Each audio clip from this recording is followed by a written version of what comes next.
Nakakatawa nga eh, nag-o-offer tayo ng amnesty, nag-o-offer tayo ng peace talks, and yet yung nagbalik loob, siya pa ang kinulong. Samantalang yung mga pumapatay na mga terorista, eh ngayon, sila pa ngayon ang binibigyan ng free trip to Norway. Mali po, mali. Talaga naman po nagpapasalamat tayo sa ating mga kasundaluhan dahil kung sila po ay hindi natatakot harapin ang mga teroristang CPP-NPA, lalong hindi sila matatakot na paalam ang kanilang karapatan doon sa mga nag-aabuso sa kapangyarihan.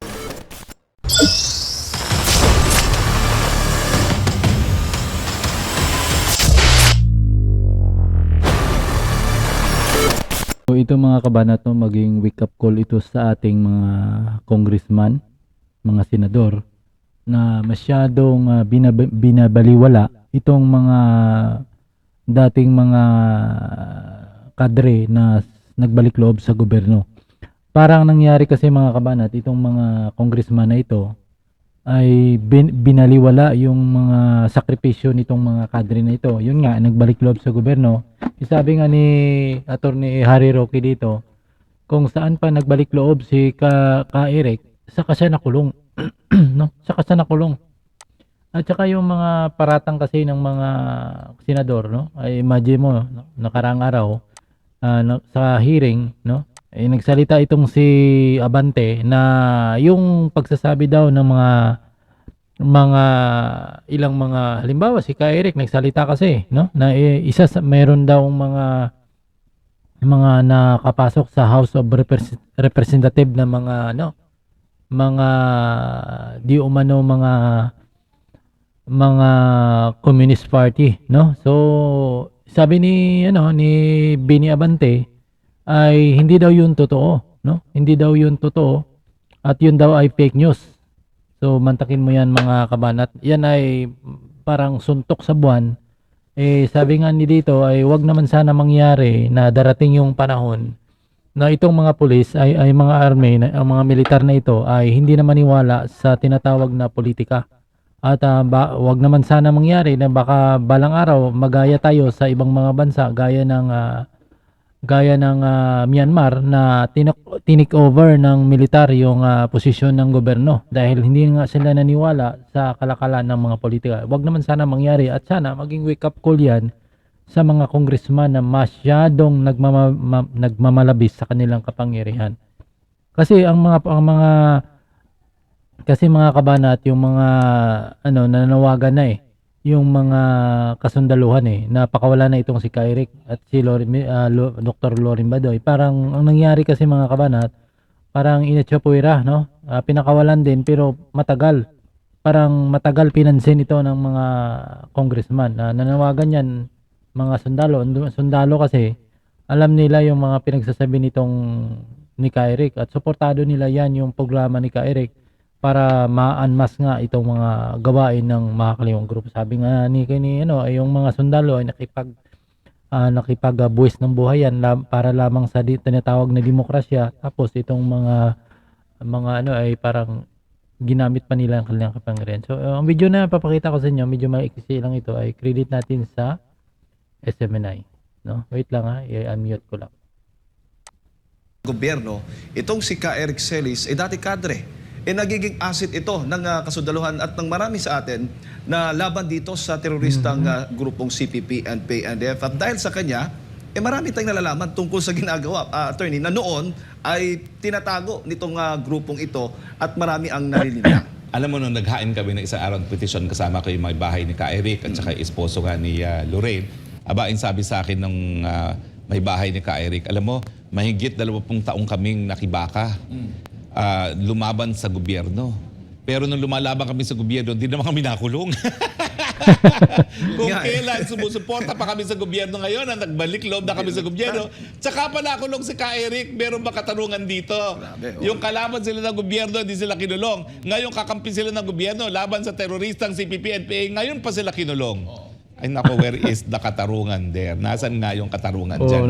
Tama naman mga talaga. kababayan. No? At bukod sa mga PMA graduates, mga general attorney, maging yung mga kasama Ito kasi mga kabanat, pakinggan nyo ito kasi nananawagan dito yung mga PMA, mga graduate at iba mga general pa na Suportado nila kasi si Ka-Eric kasi si Ka-Eric mga kabanat ay naging asset ito ng mga kasundaluhan. Mga dating rebelde din, mga kadre ito, mga matataas din na mga opisyal sa teroristang grupong CPP-NP na nagbalik loob ay patuloy na nananawagan din that time na nasa kamera pa sila na palayain nga itong si Ka-Eric at Dr. Lorraine. At yung suporta na yan, attorney, ay hindi basta-basta din dahil malaking tulong ang naiambag nitong si Ka-Eric din sa ating bayan at sa marami pang mga kadre na nagbalik loob nga sa gobyerno, naging asset ng gobyerno at hindi sila naging kalaban na ngayon, naging katulong, kapartner na ng ating kasundaluhan. Nakakatawa nga, nag-o-offer tayo ng amnesty, nag-o-offer tayo ng peace talks, and yet, yung nagbalik loob, siya pa ang kinulong. Samantalang yung mga pumapatay na mga terorista, ngayon, sila pa ngayon ang binibigyan ng free trip to Norway. Grabe, no? Five-star accommodation pa. Ewan ko lang kung magbabiyahe pa yan ng business class, no? Nasa ang katarungan dyan? Mali po, mali. Talaga naman po nagpapasalamat tayo sa ating mga kasundaluhan dahil kung sila po ay hindi natatakot harapin ang mga teroristang CPP-NPA, lalong hindi sila matatakot na paalam ang kanilang karapatan doon sa mga nag-aabuso sa kapangyarihan. Buti nga, patanong lang yun, attorney, dahil considering ito mga dating kadre, nagsisilbi sa teroristang grupo before, maraming alam din ito sa mga opisyal ng gobyerno na narito sa kasalukuyan. Hirap naman din i-divulge nila yan kung wala silang sapat na ebidensya. Pero personally, meron silang kaalaman hinggil sa mga nagaganap, hinggil sa mga ginagawa ng ilang opisyal, o maraming opisyal ng gobyerno. Nagtataka nga ako doon sa hearing, wala talagang frontal confrontation between doon sa mga kaalyado ng teroristang CPP, NPA at saka kay Ka-Eric Kasi alam niya yung mga katotohanan ng pinagagawa nila Kaya nawawala sila pag nandiyan na si Ka-Eric, di ba? Ano kayang kinatatakot nila, di ba? Alam na. Oo. Ang Kongreso attorney, isa yan sa mahalagang parte ng ating pamahalaan dahil nasa kanila ang pagbabudget para matiyak yung proyekto na maipapatupad. Itong 5.5 trillion mahigit. 5 point, ilan na ba ngayon? Oo, ang ating i-double check ko lang kung yung halaga, no? Pero dito po sa 5.7 5.7 na. Tumaas from 5.3, no? 5.768 trillion pesos. Pirma na lang siguro ni Pangulong Bongbong Marcos ang kailangan dito. Ang highlights dito sa budget na ito na binuo ng Senado at ng Kamara So, ay ang Skip na ako dyan mga kabanat kasi yung ipaparinig ko lang yung sinasabi ni kanina ni Attorney Harry Roque. Yun nga, nakakatawa. Di ba? Ang daming treatment talaga sa mga kaliwa parang binibibi pa Binibibi pa talaga kahit sa ang anggulo tingnan. Luging-lugi talaga yung gobyerno pagdating dyan sa laban na yan kasi parang ang gobyerno pa ay naging masama no? Ito sila nagka-Eric, tumutulong na nga sa gobyerno, sila pang naging masama. Yun nga, nakakatawa dahil sila pa yung nakulong. Tama yung sinabi ni Attorney Harry Roque, natatawa nga siya na saka nagbalik loob, saka nakulong. So dahil yan kakagawa ng mga congressman na yan, dahil naman sa mga yun nakakatakot. Yun, sana maging wake up call ito sa mga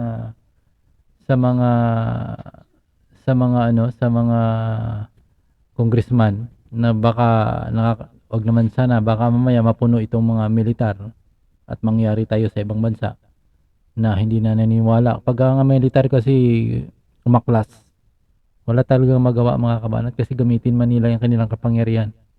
Gamitin man nila ang kanilang mga armas. So sila magti-take over, sila magpapaandar. Malamang walang presidente, lahat wala. Sila yung maghahawak. So nandoon na tayo sa tinatawag na wala na. Wag naman sanang abusuhin itong mga congressman ito na wag naman sanang magmamalabis. Itama nila yung mali. Kung mali. Hindi yung tama. Minsan ginagawa pa nilang mali para lamang mapagbigyan yung mga kasamahan nila na alam naman nating mali. Wag naman sana magbulag-bulagan. Di ba?